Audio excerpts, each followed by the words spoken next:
ومن سيئات أعمالنا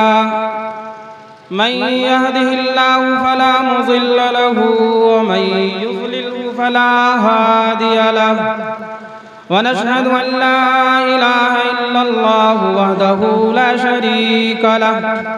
ونشهد أن سيدنا ونبينا ومولانا محمدا عبده ورسوله صلى الله عليه وعلى آله وأصحابه وبارك وسلم تسليما كثيرا كثيرا أما بعد فأعوذ بالله من الشيطان الرجيم بسم الله الرحمن الرحيم إن هذا القرآن يهدي للتي هي أقوم ويبشر المؤمنين الذين يعملون الصالحات أن لهم أجرا كبيرا صدق الله العظيم عن سهل بن معاذ رضي الله عنه عن أبيه أن رسول الله صلى الله عليه وسلم قال من قرأ القرآن وعمل بما فيه ألبس والداه تاجا يوم القيامة ضوءه أحسن من ضوء الشمس في بيوت الدنيا لو كانت فيكم فما ظنكم بالذي عمل بهذا رواه ابو داود وكما قال عليه الصلاة والسلام قابل احترام بزرگوں دوستو اسٹیج پر تشریف فرما علماء کرام ائمہ اعظام بردانشین اور بہنوں، اللہ تبارک و تعالی کا بے پناہ احسان و کرم ہے، فضل ہے۔ اللہ تبارک و تعالی نے آج ہم سب کو ایک بہت ہی نورانی اور قرآنی محفل میں حصہ لینے کا موقع نصیب فرمایا۔ اللہ تبارک و تعالی کا انسانوں کے اوپر لامتناہی نعمتیں ہیں، اتنی نعمتیں ہیں، انسان اگر اس کو گننا چاہے، انسان اگر اس کو شمار کرنا چاہے تو اسے گن نہیں سکتا، اسے شمار نہیں کر سکتا۔ ایک معمولی سی نعمت کو ہم دیکھ لیں جسے ہم اپنی طرف سے معمولی سمجھتے ہیں، ایک سانس جو ہم باہر کی طرف لیتے ہیں، ایک سانس جو ہم اندر کی طرف لیتے ہیں، یہ اللہ تبارک و تعالیٰ کی کتنی بڑی نعمت ہے۔ شیخ سعدی رحمت اللہ علیہ نے اسے بہت سی آسان طریقے سے یوں بیان فرمایا ہے کہ سانس کا باہر لینا اللہ کی ایک بہت بڑی نعمت ہے کہ اگر یہ سانس باہر لینے کے بعد تھوڑی دیر کے لیے رک جائے تو پھر انسان کو موت کے علاوہ کچھ نظر نہیں آتا۔ اگر وہی سانس اندر جانے کے بعد باہر نہ نکلے تو موت کے علاوہ کچھ نہیں نظر آتا۔ تو ہم اندازہ کریں کہ اللہ تبارک و تعالیٰ نے ہم سب پر کتنے سارے انعامات کر رکھے ہیں۔ اگر ہم ان انعامات کا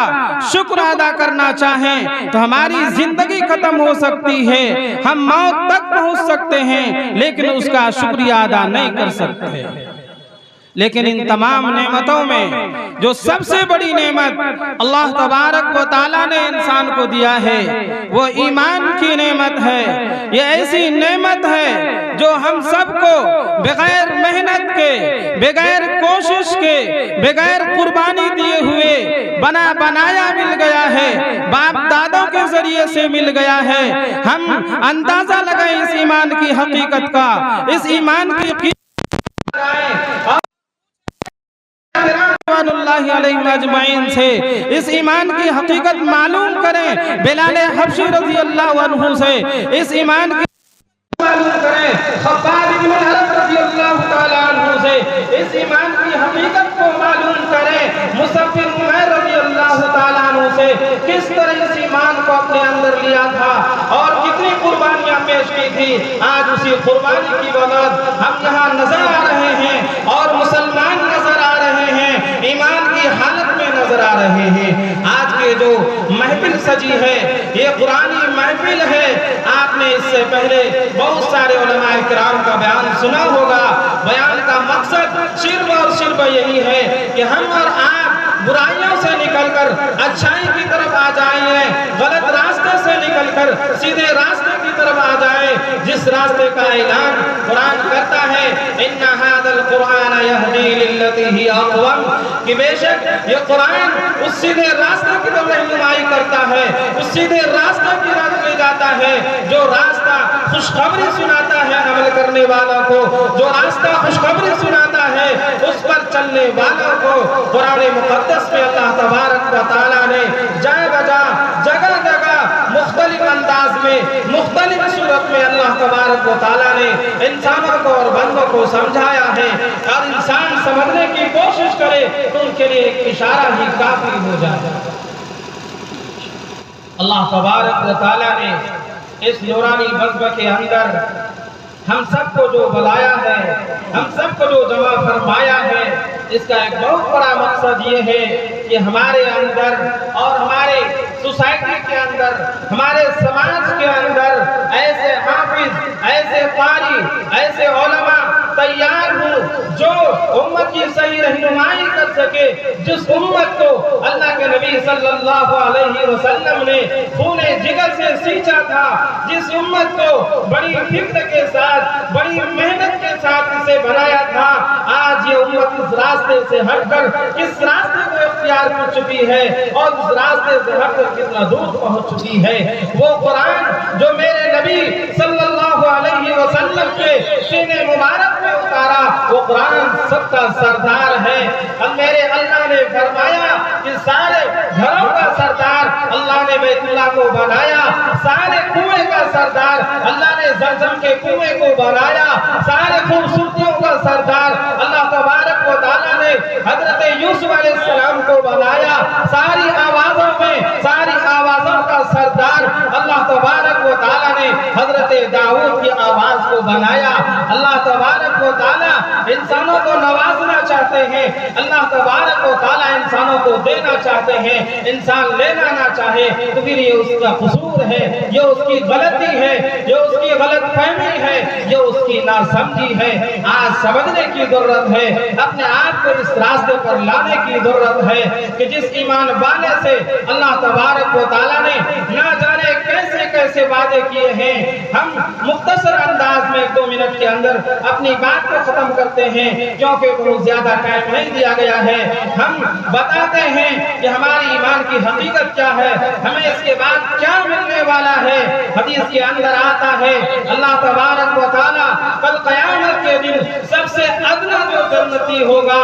تو ہر کلاس کا جو جنتی ہوگا، اللہ تبارک و تعالیٰ اسے 80,000 خادم اور 72 حوریں عطا فرمائیں گے۔ ہم اندازہ کر سکتے ہیں اس دنیا کے اندر رہتے ہوئے کہ آج کسی پی ایم کے پاس، آج کسی سی ایم کے پاس 80 نوکر بھی نہیں ہو سکتے، 80 کرمچاری بھی نہیں ہو سکتے، 80 خادم بھی نہیں ہو سکتے۔ اللہ تبارک و تعالیٰ اس ایمان والے کو ایمان پر جمنے کی وجہ سے، ایمان پر ثابت قدم رہنے کی وجہ سے کل قیامت کے اللہ تبارک و تعالیٰ 80,000 خادم اور 72 حوریں عطا فرمائیں گے، اور نہ جانے کیسی کیسی نعمت عطا فرمائیں گے۔ کیا ہم یہ سمجھتے ہیں ہمیں یہ ساری نعمتیں، ہمیں یہ ساری سہولیات بغیر کسی محنت کے، بغیر کسی کوشش کے مل جائے گی؟ یہ ہرگز نہیں ہو سکتا۔ ہمیں بھی محنت کرنی پڑے گی، ہمیں بھی کوشش کرنی پڑے گی۔ اس لیے ضرورت اس بات کی ہے کہ آج ہم اپنے اندر اپنے علماء کی قدر و قیمت کو پہچانیں، اپنے اماموں کا احترام کریں، اپنے مدرسے والوں کا احترام کریں، ان بچوں کا احترام کریں جو پورے سال محنت کرتے ہیں، تب جا کر کے انہیں یہ خوشخبری دی جاتی ہے کہ جس نے قرآن کو پڑھا، اس پر عمل کیا، اس کے والدین کو ایک ایسا تاج پہنایا جائے گا جس کی روشنی آفتاب اور سورج کی روشنی سے کہیں زیادہ ہوگی۔ تو ہم اندازہ کر سکتے ہیں اللہ تبارک و تعالیٰ جب اس سے اتنا نعمت دے سکتا ہے، اللہ تبارک و تعالیٰ اسے نواز سکتا ہے تو ہمیں کیوں نہیں نواز سکتا ہے. اس لیے ہم کوشش کریں گے, اللہ تبارک و تعالیٰ سے دعا کریں گے کہ ہم بھی اپنے بچے کو حافظ بنائیں گے اور ہم تاج پہننے کا مستحق بنیں گے. آخر میں ایک چھوٹا سا واقعہ بیان کر کے اپنی بات کو ختم کرتا ہوں. اللہ تبارک و تعالیٰ ہمیں کہنے سننے سے زیادہ عمل کرنے کی توفیق عطا فرمائے. وقت دامن کی